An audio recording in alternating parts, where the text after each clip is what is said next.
সরকারের কাছে আমাদের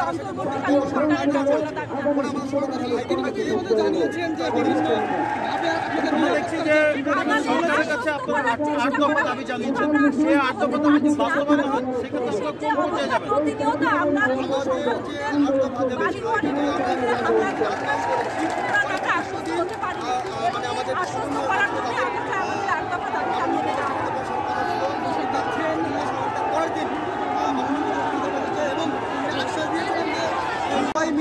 মিলেমিশে আমরা সাম্প্রতিক মেলবন্ধন করব, সকলে হাতে হাত ধরে চলব। কিন্তু এই দেশে কেন আমাদের উপর হামলা হবে? আমরা কি দেশের নাগরিক নই? আমাদের কি এই দেশে থাকার কোনো অধিকার নেই? অবশ্যই আমাদের দেশে থাকার অধিকার আছে। আমরা আমাদের ওই অধিকারের দাবিতে এই শাহবাগ চত্বরে এসে উপস্থিত হয়েছি। আমরা কেন প্রতিদিন এই নিম্ন অত্যাচার নিপীড়নের শিকার হবে? কেন আমাদের এই মন্দিরগুলো ভাঙা হবে? এবং কয়েকদিন আগে আপনারা দেখেছেন যে উৎসব মণ্ডলকে নিয়ে একটা ঘটনা ঘটেছিল। তো উৎসব মণ্ডলকে থানার থেকে ধরে নিয়ে গিয়ে যেভাবে পরবর্তীত মানে হত্যাকাণ্ড চালানো হয়েছিল, তাকে অ্যাটেম্প টু মার্ডারের চেষ্টা করা হয়েছিল।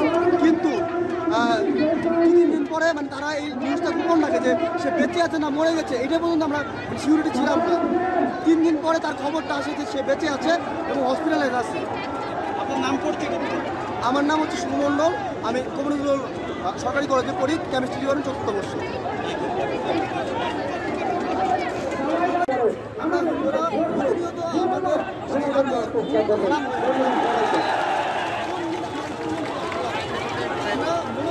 আগামী কর্মসূচি আগামী আমাদের কর্মসূচি রাখতে হবে।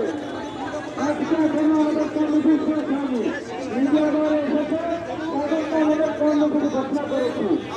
আমাদের হিন্দু জনসাধারণ মঞ্চ, অধিকার আন্দোলন, হিন্দু সাধারণ মঞ্চ, সনাতনী অধিকার আন্দোলন আজকে যে সকল সংগঠনগুলো আমাদের সাথে একাত্মতা ঘোষণা করেছে সবাইকে ধন্যবাদ জ্ঞাপন করছে।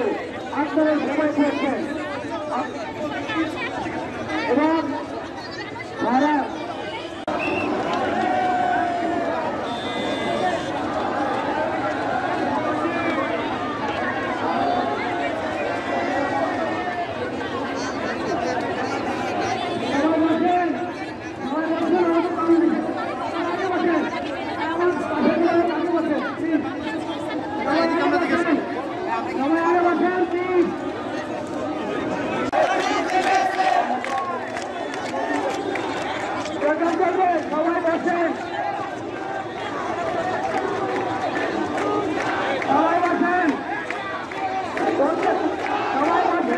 স্লোগান